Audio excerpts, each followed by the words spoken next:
Tangan ni tetap nak maya proses juga. Kalau kereta beri, tahu dia tu pendelan tetap dapat aku. Kalau terbiak, tetap tahu yang sesuatu juga dolar tu kaya jatuh ini. Tahu dia tinggal. Kalau dengan segala sudah boleh. Anu orang dia, wamil dia boleh, no. Sudah boleh, dana sudah boleh, lo boleh, tilan sudah boleh, lo boleh, kamari sudah boleh, lo boleh. Yang ni jenis boleh, sudah boleh, lo boleh. Oh lah, sudah boleh, dana lo amal tidak. Wizia dana dada bang, sisi video dua me, nyanyi dua me, mana dua me? Yang mesti kan sidang saya me. Yang begini, mana lebe? Dana di sini nawar dia umur lah, umur ni lah, ni macam umur lah. Macam ni, yang apa ni? Ada wajah ni, bawa wajah le, ajang le wajah le, ajang le suai le, suai ni lah, biar okey. Kalau suai yang luar, no? Kedana lu dah tahu itu, tilan luar me, balu me. Dila kaya kamu bukan kau, kaya salah juga kau, kaya kaya kamu bukan kau dia aku. Dila dalam tu dia jenis boleh, pada dia dila budu. Kaya kamu bukan dia cuti ni betul, dila budu ya dia. Kita budu yang jadi dia, jangan jadi dia juga. Lu buat nak buat banyak, lu canda. Lu jenis yang Kalau dah pun belum lah, belum jalan malah, mesti nak dua jenis apa balik, luar nak jenis lah, ada dua jenis. Orang ni coba dia belum tiap belum jenis boleh, tahu lah, ayen belum jenis apa kali, mian tu jenis boleh, orang dia dua jenis apa malah, lepas dua tilan sampai dia tilan betul. Tilan si bisa, tilan si dia pokok. Ini berikut tilan dua tidak beri kutuk kata. Tilan senjene dia dia. Tilan si dia pokok ya. Lo sana pun jadi alam bisu dia lo pihak orang ada. Tajam tilan si bisa lo. Polo jana pun jadi macam mana? Lagi si dengan sebab lagu tu nak kutuk lepas dia orang yang pada tajam tilan dia senjene pun belum lah. Tilan apa? Aji dia. Luri malah luri tilan si dia. Jangan luri malah. Tilan jadi lembut tilan sih, tilan berapa le? Kaya kan, posisikan kau nak, kaya kan, jian kau nak, posisikan jian kau nak, tilan boleh, no? Tilan tu tu yang itu yang berapa le? Lepas apa? Jadi dah kan, mengenai menolong kau, menolong sekarang juga, lawa, kita berada, kita jadi sudah menolong terhitung manusia. Ni dah boleh, no? Menolong manusia itu menolong sudah tiada, no? Misalnya jadi nanti duit di bawah, jadi kadang kalau macam itu jadi, agak luar biasa dia, emang berkaitan apa, no? Saya luar biasa mandi, luar biasa mandi, luar, ada luar biasa, ayu punya jaga, ayu bayar tanah, pura bayar tanah, kamar, tu jadi punya apa le, kamar luar biasa, no? Kamar. Ayu ni dah sego Melayu sego. Jadi boleh atau mati dah sego. Boleh tu boleh tidak lo. Dah bukan lo beri pihak boleh tidak lo. Beda tak ada minyak ayu pun beda tak ada lo. Ni lo dah pun lo lah.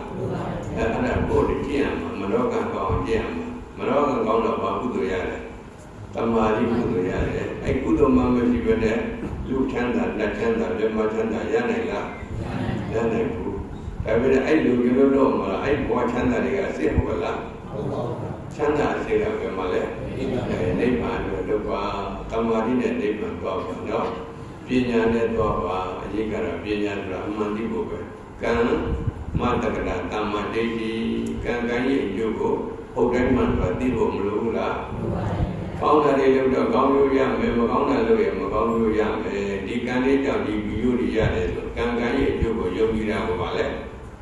Kamma terkadang kau bayar usaha, kamma ကိုယ်ကကံတာလေးကိုယ်ကဥစ္စာပဲလေဟုတ်လားကမ္မတတ္တိဝိဝိသတိကမ္မကုသိုလ်ကံအကုသိုလ်ကံဒီတတ္တိတတ္တဝါတို့ကိုဝိဝိသတိအမျိုးမျိုးဖြစ်အောင်မလုပ်ကြရဘူးလားကံကံကြပါလေအလုံးကိုယ်နဲ့လုပ်တယ်ပဇတ်နဲ့လုပ်တယ်သိနဲ့လုပ်တယ်တတ္တဝါတိုင်းကအလုပ်ကသုံးခုပဲရှိတယ်လေကောင်းတာလုပ်တော့ကုသိုလ်လုပ်တယ်မကောင်းတာလုပ်တော့အကုသိုလ်လုပ်တယ်လေကုသိုလ်ကြောင့်29ပုံရောက်မယ်လေအကုသိုလ်ကြောင့်အပေလေးပုံရောက်မယ်အကြောင်းကြောင့်အကျိုးအကြောင်းကပါလေကုသိုလ်နဲ့အကုသိုလ်တွေပဲအဲကုသိုလ်အကုသိုလ်တွေမှာခြံရတဲ့အဝိဇ္ဇာတဏှာဥပါဒံဆိုတဲ့ကိလေသာတွေရှိတယ်မသိဘူးမသိတော့ပြောဘူးလားပြောမှုဆွဲမှုလောဘဒေါသမောဟတွေပါပဲအဲဟာတွေကိုနည်းတဲ့နည်းအောင်ဖယ်တတ်ဖို့လိုတယ်လောဘဒေါသကိလေသာ10မျိုးရှိတယ်ကိလေသာဘယ်လောက်လဲကိလေသာတွေနည်းအောင်လုပ်မှာမြောက်လုပ်မှာလောဘဒေါသမောဟလောဘဒိဋ္ဌိလောဘမာနလောဘဥစုလောဘဒိဋ္ဌိလောဘမာနဒေါသခိတ္တာဒေါသမစ္စရိယဒေါသပုဂ္ဂသဒေါသဥစုမောဟဥဒိစ္စသိပြနေတာလေဝိသိကိစ္စသုံးဖြတ်ချက်မချနေတာဌိနမိတ်တာရှိတယ်နော်အဲ့ဒီပြောပြီးတော့ဗာလဲအာဟိရိကအနုတ္တပါအာဟိရိကတော့ဗာလဲအာဟိရိကတော့ဗာလဲကိလေသာတွေရှိတာဖြစ်တာဖို့လိုဘူးလားကိလေသာရှိတဲ့နေကြောက်တော့ဖို့လိုတယ်ဖြစ်တာကြောက်တော့ဖို့မလိုဘူးလားဘာလို့ရှိရမှာလဲလောဘဒေါသမောဟကိလေသာတွေရှိတာဖြစ်တာဖို့လိုတယ်ကိလေသာတွေရှိရင်ကြောက်တော့ဖို့မလိုဘူးလားအရှက်ကြောက်ရှိဖို့လိုတယ်ပေါ့အရေးကြီးတာပါလေအရှက်နဲ့အကြောင်းမရှိတော့ဘူးဆိုတော့ကောင်းပြီလားကောင်းတော့ဘူးအဓိကတော့ဟိရိနဲ့အာဟိရိကနဲ့အလွတ်တော့ပါဆိုတဲ့ကိလေသာရှိတယ်လေမရှက်တာနဲ့မကြောက်တာဘာမရှက်တာလဲလောဘဒေါသမောဟကိလေသာတွေများနေတာရှက်မရှက်တာဟုတ်လားကိလေသာတွေများနေတာမရှက်တာကြောက်သေးလားအနုတ္တပါအဆိုးဆုံးကအဲ့ဒါပဲလေကဲရှက်တယ်မလားကြောက်တယ်မလားအရှက်ကြောက်ရှိဖို့မလိုဘူးလားရှက်တယ်ဖို့ကြောက်တယ်ဖို့မရှက်တယ်ရင်မကြောက်တယ်ရင်ဘာဖြစ်မှာဒုက္ခဖြစ်မှာဟုတ်လားဒုက္ခဖြစ်ခြင်းအကြောင်းကဘာလဲ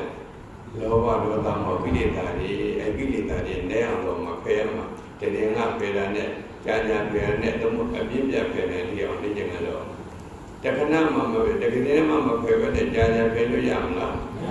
ဖယ်တော့သီလနဲ့ဖယ်တာကဝိတေကမကိလေသာတွေကိုဖယ်တယ်လူကျူးတော့မဲ့ဆိုတော့လောဘအကျဉ်ဒေါသအကျဉ်မောဟအကျဉ်တွေကိုဘာနဲ့ဖယ်တယ်လဲသီလနဲ့ဖယ်တယ်ကဲဒါနနဲ့လည်းဒါနဘုပစ္စည်းတွေကိုတွေ့တာနေပြီဆိုရင်လူပြပါမလားဘယ်လိုပြတော့ဒီဘာကြောင့်လဲတွေ့တာသဘောပြနေလူတွေမူရဲ့သူများနဲ့ဖွဲ့ကိုတုံးလို့သုံးတော့ဘူးဖြစ်တော့ပါလေသူပြတာလူပြတော့ဘာကြောင့်လဲညာလည်းမပါတော့ဘောလည်းမပါတော့เนาะဒါနဲ့ကိုရှာနေတဲ့ပစ္စည်းတွေအနှစ်ကဒါနပဲရမယ်ခန္ဓာကိုယ်ကြီးရဲ့အနှစ်ကပါလေသီလအသက်ရဲ့အနှစ်ကတမာရီနဲ့ပညာဉာဏ်ရှင်းပြီးတော့လုပ်ပါဘာနဲ့ရှင်းပါလဲဉာဏ်တံပြုဒိဋ္ဌိကရသောမနတသာဟုတ်ဉာဏ်တံပြုအသင်္ခါရိကတတ္တသင်္ခါရိကသူများတိုက်တွန်းလို့တော့မှာပေါ့ကိုစေတနာပေါ့အဲ့မှာအကောင်းဆုံးကုသိုလ်ဖြစ်အောင်သိကြမှာတော့နော်ဘာကောင်းဆုံးလဲပရမဇန်ကုသိုလ်ဖြစ်ဖို့မလိုဘူးလားဒါနလည်းပရမဇန်ကုသိုလ်သီလလည်းပရမဇန်ကုသိုလ်သမာဓိကောဉာဏ်ရှင်းဖို့လိုတယ်ဉာဏ်နဲ့တံပြုဉာဏ်နဲ့ကျင့်တဲ့ပုဂ္ဂိုလ်ဖြစ်ဖို့လိုတယ်နော်ဒီနေ့ဝါရုတငန်းကပ်ပြီးဝါရုမဆိုတဲ့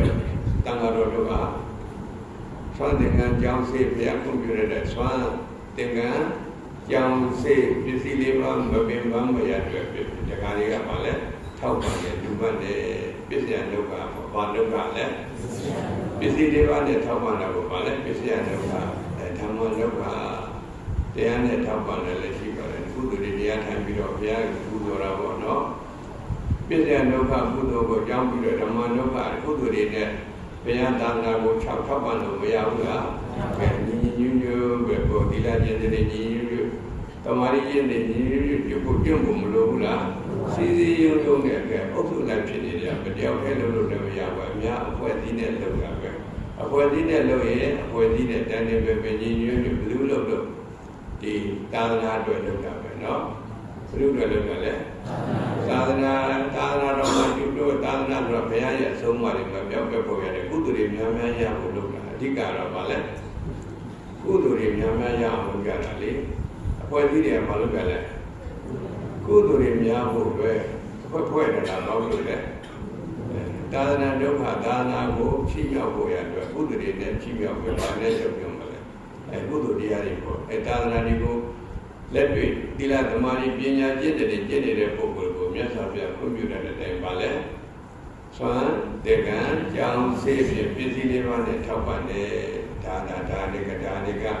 ထောက်ပံ့တာပဲဟုတ်လားထောက်ပံ့တဲ့လူရန်တဲ့ပုဂ္ဂိုလ်တွေပေါ့နော်လူရန်တာဆိုဘယ်လိုပဲဘုန်းကြီးတွေလည်းလူလို့ရတာပေါ့ကိုရှိတာကိုနော်လူရန်ကိုဒါနဆိုတာပါလဲလောက်တယ်လွယ်တယ်ပေါ့ဟုတ်လားလမ်းသွားနေပြီဆိုရင်တော့လမ်းလေးပဲပြီးတော့ဗာလဲမက်ကံတည်တည်လေနေရာလေးထိုင်နေတယ်လေကိုထိုင်နေတဲ့နေရာလေးကိုလူများထိုင်မှလို့ပြောတော့အာသနန်တည်တည်လေပါပြီးတယ်လေနေရာပေးရလေဒါလည်းပေးတာပဲလေဟုတ်လားဒါလောက်တယ်မပြောဘူးလားရေတောက်နေတယ်ကိုကရေခန့်တယ်တောက်နေတယ်တောက်တော့လူများခန့်ပြီးတော့ဥဒကံတည်ရေပေးတာလေလောက်တယ်မပြောဘူးလားစိတ်ထားပါပဲအဓိကစိတ်ထားဖြူစင်ဖို့ပဲလူတွေဆိုတော့ဉာဏ်နဲ့လုပ်ဖို့မလိုဘူးလားစံသာရဉာဏ်လိုပါလေကုသိုလ်ရအောင်လုပ်ဖို့လိုတယ်အကုအောင်မှာကုသိုလ်ပဲရှိတယ်နော်ကုသိုလ်မဖြစ်ပါအကုသိုလ်တွေမဖြစ်ဘူးလားမာနတွေဒေါသတွေဣဒ္ဓတွေဝိသိယတွေမနာလိုစိတ်တွေဖြစ်နေတော့အဓိကတော့အတ္တအခြေခံတယ်ဘာလို့ဖြစ်နေလဲအတ္တကြီးကြီးနေတဲ့ပုဂ္ဂိုလ်ကအကုသိုလ်များတာပဲလေအတ္တဆိုတာဘာလဲဒိဋ္ဌိပဲဘာလဲငါလို့ထင်နေတာလေတဲ့တော့မာနကမတည့်ဘူးလားအဲ့ဒါအကုသိုလ်ဖြစ်ခြင်းရတယ်တက္ကရာဒိဋ္ဌိခေါ်တယ်အဲ့ဒီဒိဋ္ဌိကိုပယ်နိုင်ဖို့ရအတွက်အလုံးလုံးအောင်အတ္တကြီးဖြစ်အောင်ပါလေအတ္တကြီးတင်းခါနေပြီဆိုတော့မမနိုင်ဘူးလားလောဘဒိဋ္ဌိလောဘမာနဒိဋ္ဌိဆိုတာဘာလဲအမြင်မှားနေတာဘာမှမလဲဘာကြောင့်လဲအမှားမြင်နေလို့ငါလို့ထင်နေတာလေဟုတ်လားငါလို့ထင်နေတဲ့ကုသိုလ်ရမလားအကုသိုလ်ရမလားအကုသိုလ်ရမယ်ကုသိုလ်ရအောင်လို့လို့နေတော့ကဲဖွဲ့စည်းနေပေါ်တဲ့ကညီညွတ်တဲ့ဒီမှာတော့ဘောလို့စက်တရဓမ္မစိတ်ဓာတ်ပေါ့နော်ကုသိုလ်လည်းတူရတယ်ဒါနလည်းတူရတယ်သီလလည်းတူရတယ်သမာဓိလည်းတူတယ်ဉာဏ်လည်းတူတယ်ဆိုတာကောင်းသွားတယ်အကုန်လုံးဓမ္မစိတ်ဓာတ်အကုန်လုံးညီညွတ်နေဆိုရင်တရားလို့တာတရားမကြိုက်တာဖြစ်သေးလားဖြစ်တော့ဘူးလေကိုယ်ကကုသိုလ်လည်းတူရစက်တရတူတယ်ညီညွတ်ဖို့လိုတယ်နော်ညီညွတ်ဖို့လိုတယ်ညီညွတ်တယ်ဆိုတာဘာလဲဓမ္မစိတ်ဓာတ်ဘာလဲနှစ်ခုတည်းဖြစ်ဖို့လိုဘူးလားအဖွဲ့အစည်းတစ်ခုလိုလဲအဖွဲ့အစည်းတစ်ခုညီညွတ်ဖို့မလိုဘူးလားဓမ္မစိတ်ဓာတ်ဆိုတာဘာလဲညီညွတ်သောစိတ်လူများသောစိတ်ဘာတွေတူရမလဲကုသိုလ်တွေတူရမှာလေအလုံးမဟုတ်တရားလုံးတာမတရားမကြိုက်ရင်တော့ကောင်းသေးလားမကြိုက်တာကဘာလဲအကြိုက်တာဘာလဲဒေါသပဲလေဟုတ်လားမကြိုက်တာပါလေဒေါသဘာမကြိုက်တယ်ဘာသူများပန်းလဲတယ်သူများသူပြောလောက်တာလည်းမကြိုက်ကိုလောက်တဲ့နေရာသူများလောက်တယ်မကြိုက်တော့ကောင်းနေလားကောင်းတော့အဲ့ဒါမာနလာတော့တာပဲအဲ့လိုပဲဖြစ်နေကြတယ်ပန်းလဲတာစသည်ပတိလက်တဲ့လိုပါပဲဟုတ်လားဆွမ်းနေပဲဘယ်လိုနေကုသိုလ်ရဖို့ပဲသူကုသိုလ်လုပ်တာဝမ်းသာဖို့မလိုဘူးလားဝမ်းသာတော့ကုသိုလ်သူလည်းကုသိုလ်ရတယ်ကိုလည်းကုသိုလ်မရဘူးလားဘာလဲစိတ်ထားတတ်တယ်ဘာထားတာလဲစိတ်ထားဉာဏ်ရှင်းလို့လားဉာဏ်ရှင်းလို့လားဉာဏ်ရှင်းပြီးတော့ထုံဖို့လိုတယ်အစားရမှာနော်ဘာရေးကြည့်တယ်လဲဉာဏ်အရာရာမှာဉာဏ်လိုတယ်ဟုတ်လားကဲဒါနလည်းဉာဏ်မလိုဘူးလားသီလကောသမာဓိကောဉာဏ်ဆိုတာဘာလဲအမှန်သိတာဘယ်လိုသိတယ်ကုသိုလ်သိတယ်အကုသိုလ်သိတယ်ကောင်းတာသိတယ်မကောင်းတာသိတယ်ကောင်းတာလို့မှလားမကောင်းတာလို့မှလားမကောင်းတဲ့တွေဖြစ်အောင်ရှောင်းမှာဟုတ်လားရှောင်းတဲ့ဆိုတော့ကဉာဏ်ရှိမှရှောင်းတယ်လေမရှောင်းတတ်ရင်ဘာဖြစ်မှာလဲအကုသိုလ်များမှာလေဟုတ်လားအဲ့ဒါပဲအဓိကဉာဏ်အရာရာမှာဉာဏ်နဲ့လောက်ပါဘာလဲလို့မလဲဉာဏ်ဆိုတာအ တိဖို့လိုတယ်အဝိဇ္ဇာဆိုတာဘဝတန်တရားတစ်လျှောက်လုံးဖုံးလာအမှန်တည်းတိဖို့အမှန်က၄ခုပဲရှိတယ်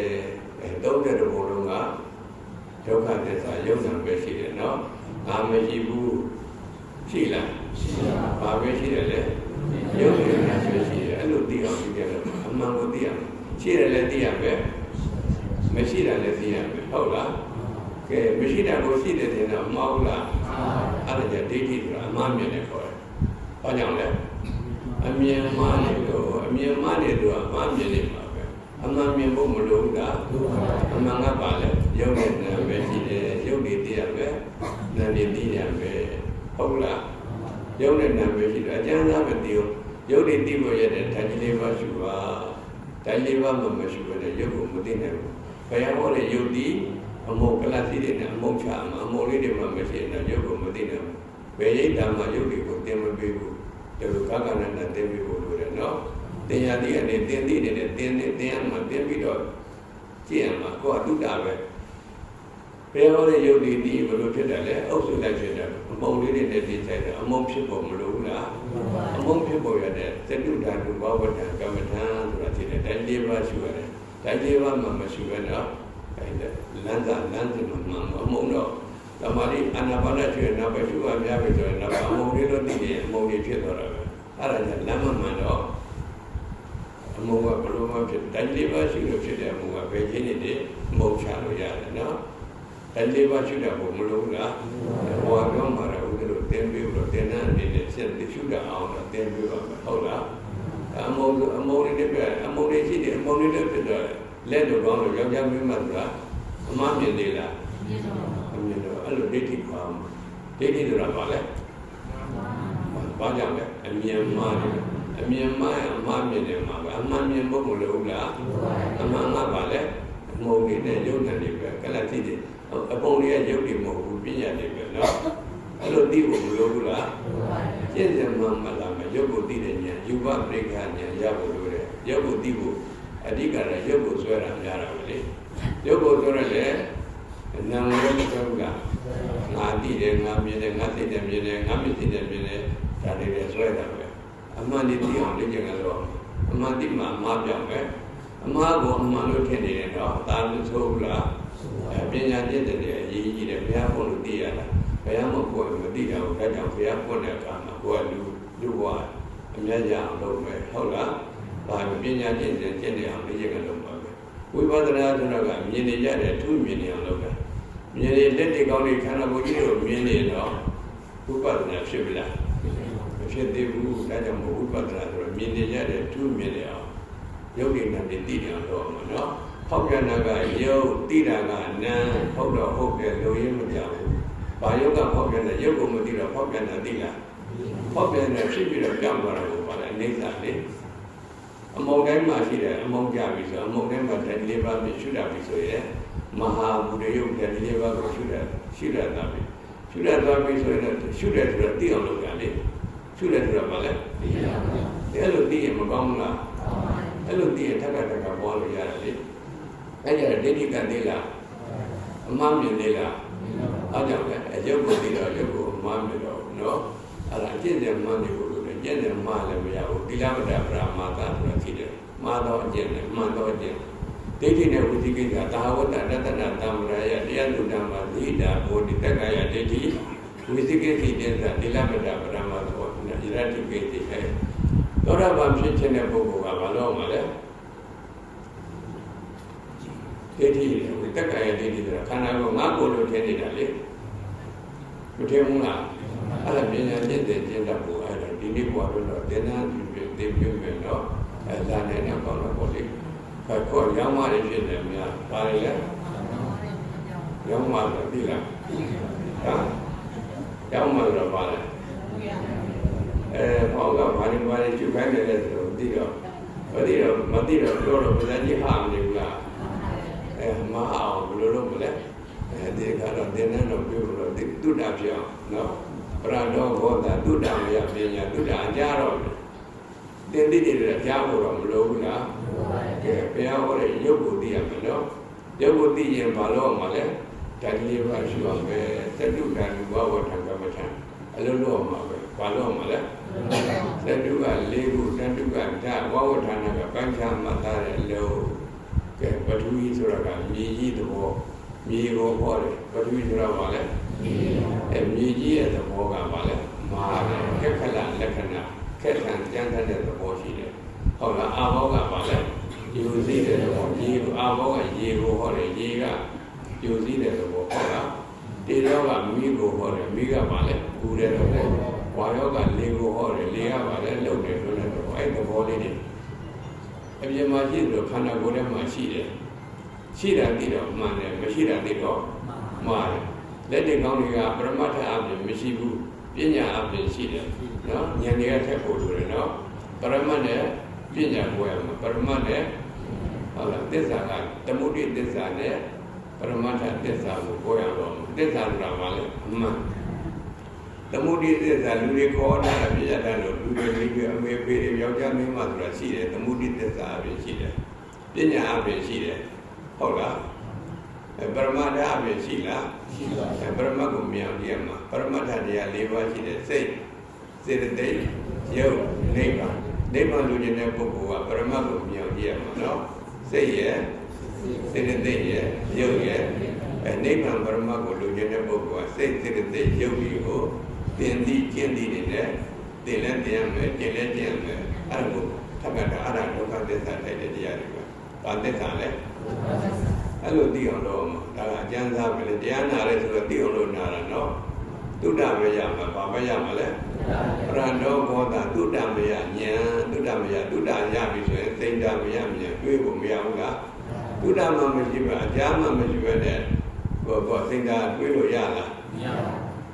သုဒ္ဓကိုခြေခံတယ်လေဒါကတာဝကပါရမီမှာအရေးကြီးတာကပရဏောဘောတာအရေးကြီးတယ်ဘုရားဟောလို့သိရတာဘုရားမဟောရင်ဒါတွေသိလားသိဖို့အဲ့ဒါကသုဒ္ဓပဲသုဒ္ဓကိုခြေခံပြီးတော့ဘာလို့မလဲစိတ်ဓာတ်မရတွေ့ရကိုယ်စိတ်နဲ့သိအောင်လို့သိအောင်တော့မလဲအဲ့လိုသိမှများပြီနော်အမှန်တည်းမသိနိုင်ဘူးလားသိနိုင်ပါတယ်ဒါကြောင့်ဘာဝနာပညာဘာဝနာပေါ်နေရတဲ့ဒါအရေးကြီးတယ်ဟုတ်လားသိရမှာဘာလဲငါမရှိဘူးဘာပဲရှိတယ်လဲအဲ့ဒါမှာရှုရပြီဆိုရင်အဲ့ယုံနာသိပါလဲအနေစာဒုက္ခအနတ္တဖြစ်ပြောက်ပြောက်သွားတာကိုဗာလဲအနေစာဒုက္ခအနတ္တဖြစ်ပြောက်ပြောက်သွားတယ်လို့ငါလုံးပြောမလားငါဥစ္စာလားအဲ့ဒါငါလိုက်တာရှိသေးလားရှိပါဘူးအဲ့လိုရှိတာတော့အကျဉ်းသားပဲလို့တာငါမရှိယုံနံတာရှိငါမဟုတ်ယုံနံတာဟုတ်ယုံနံနေသည်အနေစာဒုက္ခအနတ္တအဲ့ဒါအစ္ဆဒခန္ဓာကိုယ်ထဲမှာရှိပြီဆိုရင်အစ္ဆဒပြီးတော့ဗိဓာမှာရှိမှာငါသူတော်ဘာယောက်ျားမိန်းမပုဂ္ဂိုလ်တ attva အတ္တကောင်လက်ပြောက်ကောင်လူကောင်နတ်ကောင်ပြမကောင်မရှိယုံနံတာရှိတယ်ဒါဆိုရင်အစ္ဆဒဗိဓာအကုန်လုံးကြည့်တတ်ပြီဆိုရင်မကောင်းဘူးလားဘာနဲ့ကြည့်တယ်လဲဉာဏ်နဲ့ကြည့်တယ်အဲ့လိုဉာဏ်မျက်စိရဖို့စက္ကုံဥဒ္ဒပါဠိလုံးမှာဘာလဲဉာဏ်မျက်စိရမလားဓမ္မစကြာနေတော့ဘုရားဟောတယ်လေဓမ္မစကြာကလည်းစက္ကုံဥဒ္ဒပါဠိပြောဉာဏ်နဲ့ဆိုတော့သိနေတာလေအဲ့လိုသိနေမှာလေအလုံးပေါ့အလင်းနဲ့ရမလားဉာဏ်လေးနဲ့ရအောင်တော့မှာအဲ့ဒါလောက်ကြတော့နော်ဒီနေ့တော့ဖြည်းဖြည်းအရင်လိုချင်တယ်လားအမြတ်လိုချင်တယ်လားအဲ့လိုသိဖို့တကယ်အရင်ရတာလည်းများလားရများတာရတယ်များရလားနော်ရှုံးတာများလားစစ်တပ်ဖို့တော့လိုလို့ပေါ့နော်ကဲဒီနေ့ကစစ်တပ်ဖို့ဟုတ်လားစစ်တပ်ဆိုတော့ဈေးရောက်တဲ့လူတွေပဲကိုယ်စီပွားရေးလုပ်နေတဲ့လူတွေပဲဘာဖြစ်လို့လုပ်တာလဲလက်ချက်လို့လုပ်တာလေကိုကလူတွေတန်းတယ်ဆိုတော့ဘာလို့အရင်လိုချင်လို့လုပ်တယ်လားအမြတ်လိုတရားထိုင်နေတယ်လို့ပဲညနေလဲအမြတ်လိုချင်လို့လုပ်အောင်ပဲဟုတ်လားအရင်လိုချင်လို့လုပ်တော့မဟုတ်တော့ဘာလဲကဉာဏ်ကြီးမှရမှာနော်ကဲဒီနေ့ကတည်းကဒါနလုပ်တာပြီနော်ဒါနနဲ့ပဲသွားမလဲမသွားရင်ရောက်လားမရောက်ပါဘူးဒါနလုပ်တယ်နိဗ္ဗာန်ပါရမီဖြည့်မှာပါလို့မလဲမြတ်အောင်ပရမဏာဧတာပါရမီမြတ်တဲ့ပုဂ္ဂိုလ်တွေလို့ပါလဲပါရမီခေါ်တယ်မြတ်တဲ့ဒါနပါရမီဒါနနဲ့အမြတ်ရအောင်လုပ်တယ်လေသီလနဲ့အမြတ်သမာဓိနဲ့အမြတ်ဉာဏ်နဲ့အမြတ် ပါရမီ10ပါးအကျဉ်းချုပ်လိုက်တော့ဒီ4ခုပဲကြံမယ်နော်ကဲအဓိကတော့သမာဓိကအရေးကြီးတယ်စိတ်ကမငြိမ်လို့လေစိတ်ကအေးတာများလားမအေးတာများလားအေးတာများလို့သပါရမီ10ပါးထဲမှာခုနကစိတ်အေးအောင်လုပ်တာပဲနိက္ခမပါရမီပါလဲအဲ့ကနေကြောင်းထွက်တာအကုသိုလ်တွေမှာကုသိုလ်ဖြစ်အောင်လုပ်တာကိုပါလဲနိက္ခမသန္တိရအောင်လုပ်တယ်လဲနိက္ခမကုသိုလ်တွေရအောင်လုပ်တယ်လဲနိက္ခမပါရမီဖြစ်တယ်မလားနိက္ခမသစ္စာပါရမီအမှန်တရားနဲ့သိအောင်ပြောတာအမှန်တရားနဲ့သိပြီဆိုနိဗ္ဗာန်မရဘူးလားသစ္စာပါရမီပြည့်ပြီဆိုကောင်းတယ်သစ္စာပါရမီပြည့်ဖို့ရတဲ့အဋ္ဌံလုပ်တာကိုပါလဲအဋ္ဌံကုသိုလ်နဲ့နိဗ္ဗာန်ကောင်းမှာနော်အဋ္ဌံနဲ့အောင်ကျိုးတာဝရိယကုသိုလ်နဲ့ပဲသွားမှာလဲနိက္ခမသစ္စာအဋ္ဌံဝရိယရပါတော့ခန္တီဆိုတာပါလဲခန္တီဆိုတာပါလဲဘာလဲသိခန္ဓာလဲခန္တီအစမ်းသားရဲ့သိခန္ဓာကိုလောဘဒေါသမောဟတွေမဖြစ်တာဖြစ်နော်ခန္တီပါရမီခန္တီပါပြီးတော့မေတ္တာပါရမီမေတ္တာလည်းပေါ်လို့မဟုတ်လားဥပ္ပခါပါရမီနိက္ခမသစ္စာအဋ္ဌံဝိရိယခန္တီမေတ္တာဥပ္ပခါဖြစ်တယ်ပဲလားပါရမီအဲ့ဒါအချင်းချုပ်ပဲနေတဲ့လို့မှာပဲချင်းနေလို့မှာနော်လောက်တာဖို့လူကအဲ့ပါရမီပြည့်မဖះလဲဒါလေးလောက်ရတယ်လေဖះပြည့်ခြင်းလို့ဖះကဒါတွေမလို့ပါရမီမဖြစ်ရင်ဖះဖြစ်လားကိုယ်လည်းဒါတွေပါရမီဖြည့်ရဖို့နိဗ္ဗာန်သွားတာဖို့လို့မသွားရင်ရောက်လားပါရမီနဲ့လို့မရတော့မနော်တာဝကပါရမီရှိတယ်ပိစိကတာပါရမီရှိပဲဒီဝဲကျက်တယ်ဘုရားကဘုရားဖြစ်ပြီးတော့နိဗ္ဗာန်ဝင်နေတာကိုယ်ကဘာဖြစ်ပြီးတော့နိဗ္ဗာန်ဝင်နေတာလဲဟာကဲတာရိပုတ္တရာဘာဖြစ်ပြီးတော့နိဗ္ဗာန်ဝင်နေတာလဲပညာကြီးပြီးတော့နိဗ္ဗာန်ဝင်နေတာလေသူသန္တာတွေတော့မလိုဘူးလားကိုယ်ကဘာသန္တာနဲ့လုပ်လို့လဲနိဗ္ဗာန်ရောက်ဖို့ပဲဟုတ်လားကဲဒါနနဲ့နိဗ္ဗာန်တော့သီလနဲ့နိဗ္ဗာန်တော့သမာဓိနဲ့တော့ဉာဏ်နဲ့ပညာပါရမီများဖြစ်ပါလို့မလဲဉာဏ်နဲ့ရှင်တဲ့ကုသိုလ်တွေအဲ့ကုသိုလ်တွေနဲ့သွားအောင်ကုသိုလ်မရှိဘဲနဲ့နိဗ္ဗာန်သွားကြလို့ရမလားကုသိုလ်မလုပ်ကြလည်းရလားလုပ်တယ်မှမလုပ်ဘူးသွားတယ်လမ်းမရှိတော့ဘူးလေလမ်းနဲ့သိဖို့လိုတယ်သွားလဲသွားဖို့လိုတယ်နော်ဘုရားမြင်ဖို့လိုတယ်ဘုရားကအဓိကပဲဘုဒ္ဓဆိုတာသစ္စာလေးပါးသိလို့ဘုရားသစ္စာလေးပါးသိလို့ဘုရားဒါဘုရားကိုမြင်ဖို့ရတယ်ဥဒိတစေတီစိတ်လူတော်တွေနဲ့ဒါဓာတ်တော်လေးတွေရှိတယ်ဓာတ်တော်လေးနာဓာတုစေတီဓမ္မစေတီဘုရားဟောတဲ့ပြိဋကသုံးပုံလေဘုရားရဲ့တရားတော်တွေလေသစ္စာလေးပါးတရားတွေလေဘုရားမြင်ဖို့လေဘုရားဟောလို့သိရတယ်ဘုရားမောဟတာသိလားပြီးတော့ပရိဘောဂစေတီပါလဲအသုံးဆောင်တွေသင်္ကန်းတွေပြိတ္တာပဲပြီးတော့ပါလဲညောင်ပင်လို့ပေါ့နော်ဘုရားရဲ့အသုံးဆောင်တွေဒါပရိဘောဂစေတီခေါ်တယ်အဲ့ရလေးကြည့်ပြီးတော့မလုပ်အောင်မလဲသစ္စာလေးဘုဒ္ဓသစ္စာလေးပါးတည်တဲ့ဘုရားအရဟံဆိုတာပါလဲ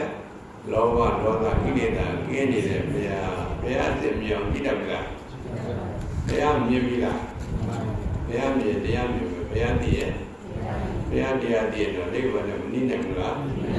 သုံးတဲ့ဘုံလုံးကဘုဒ္ဓဆိုတာသိသွားပြီနော်ဘဂဝါဆိုတာသိလာလားဘဂဝါဆိုတာပါလဲဘုံကြီးတယ်ဘုရားလားဘုံကြီးတာရှိလားကုသိုလ်များတာကိုဘုံကြီးတယ်ပေါ့ဟုတ်လားကုသိုလ်များတာကိုပါလဲဣန္ဒြိယဓမ္မယတတိကာမပယတ္တဆိုဘုံတော်6ပါးရှိတယ်ဘုံကြီးတယ်ဘုံကလည်းကုသိုလ်တွေလေကုသိုလ်များတာကိုပါလဲဘုံကြီးတယ်ဟုတ်လားဘုံတော်ဆိုတာပါလဲသိလို့ဘုရားလေဘာဝသိတာလဲသက်သာမသိလို့ဘုရားဖြစ်တာလေသက်သာမသိရင်ဘုရားဖြစ်လားဘုရားမြင်ကြည့်တယ်ဗျာအစ်စ်လားလူလားအစ်စ်မြင်ကြည့်ပြီးတော့ဘုရားအစ်စ်တွေ့ပြီလားဘုရားဟောတဲ့တရားပါလဲဒုက္ခတော့ဘဝနာဓမ္မောသစ္စာလေးပါးတရားဘုရားဟောတဲ့တရားတွေတလုံးမှမှားတာမရှိဘူးဟုတ်လားဒုက္ခတော့ကောင်းစွာဟောတယ်နော်ဘုံပြည့်ပြည့်စုံစုံဟောတယ်ဒုက္ခတော့ဘဝဓမ္မောတန်တိတိကကောင်းစွာမြင်နေတယ်ကောင်းစွာသိနေတယ်မသိနိုင်တဲ့တရားလားသိနိုင်တဲ့တရားလားကိုယ်နဲ့မြင်နေတဲ့တရားမြတ်စွာဘုရားဝန်ခံပြီးတော့တရားဘုံတော်6ပါးရှိတယ်တရားမြင်ပြီလားပိဿနာဝိရိဒဘောဝိညုဟိပညာရှိတဲ့ပုဂ္ဂိုလ်ဆိုတာသိနိုင်တယ်တရားတွေပညာမရှိတာသိနိုင်လားပိဿနာဝိရိဒဘောဝိညုဟိဟုတ်လား အဲ့ဒီတရားတွေရဖို့ရတဲ့တန်ခါဆိုတာဘယ်အမှုဆိုဘယ်ရလဲပါတယ်သုတ်တိမာနကုန်ရှိတယ်ဘာလဲကောင်းတာကျင့်တယ်လေဥဒုတိမာနကျင့်လိုက်မကျင့်လိုက်လားဖြောင်းပြန်မှမကျင့်တယ်သိဖို့ရတဲ့မဉဏ်ပေါ်တယ်မှန်တယ်သိဖို့ညာယပရိပန္နနော်ရှိခိုးတိုက်ဖို့ကျင့်တယ်လေအစ္စရိကမဟုတ်လား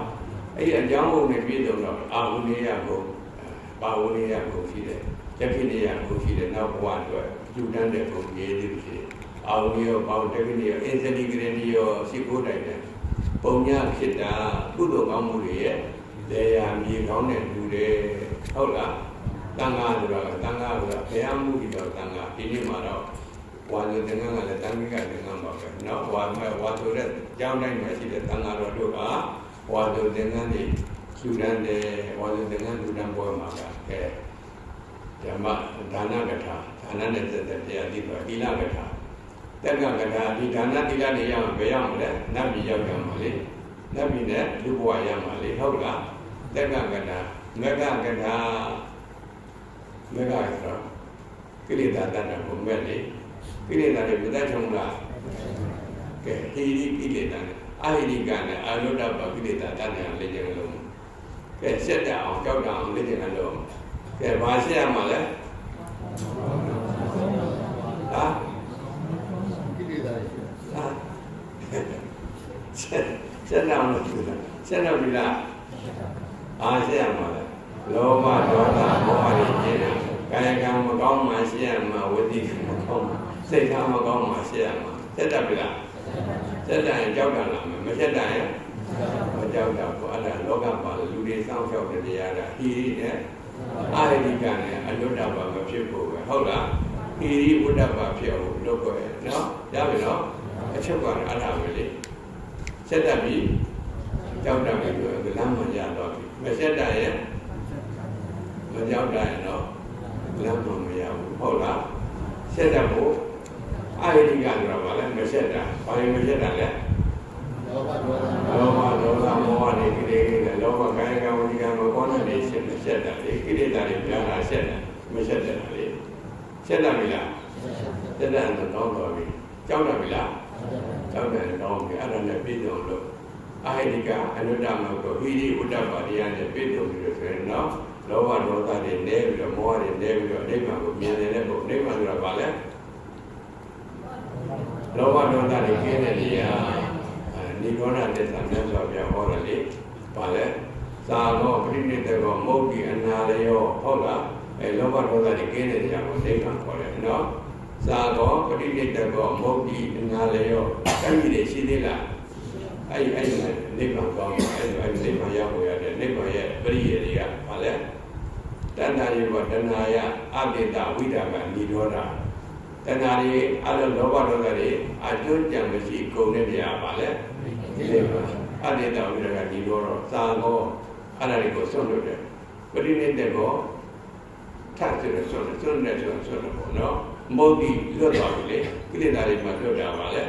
နိဗ္ဗာန်ပဲအနာလေရောကံကြီးရှိသေးလားအဲ့ဒါနိရောဓသစ္စာရဲ့နိဗ္ဗာန်အဲ့ဒါကိုသိအောင်လုပ်ပြီးတော့ဒါဆိုနိဗ္ဗာန်ရောက်သွားပြီလားဆက်လို့ရောက်ကြလားမဆက်လို့ရောက်ကြလားဆက်လို့ရောက်တယ်ဆက်မှရောက်မှမဆက်ဘူးရောက်ဘူးနော်ကြောက်တတ်ပြီနော်ကြောက်မှရောက်မှမကြောက်ရဲ့ရောက်တော့ဒါကြောင့်ဝိရိဝတ္တပါတရားနဲ့ပြည့်စုံကြ၍လောဘဒေါသမောဟတွေနည်းတဲ့နည်းအောင်ကျင့်ကြံကြုတ်ကိုသီလကျင့်တယ်သမာဓိကျင့်တယ်ပညာကျင့်တယ်အဆုံးမှာသစ္စာလေးပါးသိပြီးတော့နိဗ္ဗာန်ကိုမြင်နိုင်တဲ့သူတော်ကောင်းတွေဖြစ်ကြပါစေလို့ပဲနော်ဥဒ္ဒရတိုက်လုံးမှာလည်းအလူမောဒနာတဲ့တဲ့လုံးမှတ်ထားမယ်တရားပဲမှတ်ပြီလားဘာလို့မှလဲဆက်တဲ့ကိုကြောက်တဲ့ကိုနော်အဆက်ကြောက်ရှင်တော့ကောင်းပါပြီနော်တတ်ပြီလားအာဟိရိကအနုတ္တဘာမဖြစ်ဖို့မဆက်ဖို့မကြောက်ရတော့မကောင်းတော့အဲ့ဒါဒုက္ခဖြစ်ကြောင်းတွေလို့သိနော်လောဘဒေါသမောဟကိလေသာတွေကဘာလဲဒုက္ခဖြစ်ကြောင်းမာနတွေရောဒုက္ခဖြစ်ကြောင်းအိတ်တာတွေရောအဲ့ဒါဒုက္ခဖြစ်ကြောင်းတွေသိပြီးတော့ဒုက္ခဖြစ်ကြောင်းကိုမလုပ်ကြတဲ့ဒုက္ခဖြစ်ကြောင်းဖြစ်တဲ့ဟိရိနဲ့ဝတ္တပါတရားတွေပြည့်စုံသွားပြီဆိုကောင်းသွားပြီကဲအပမဒေနာပဲရပြီ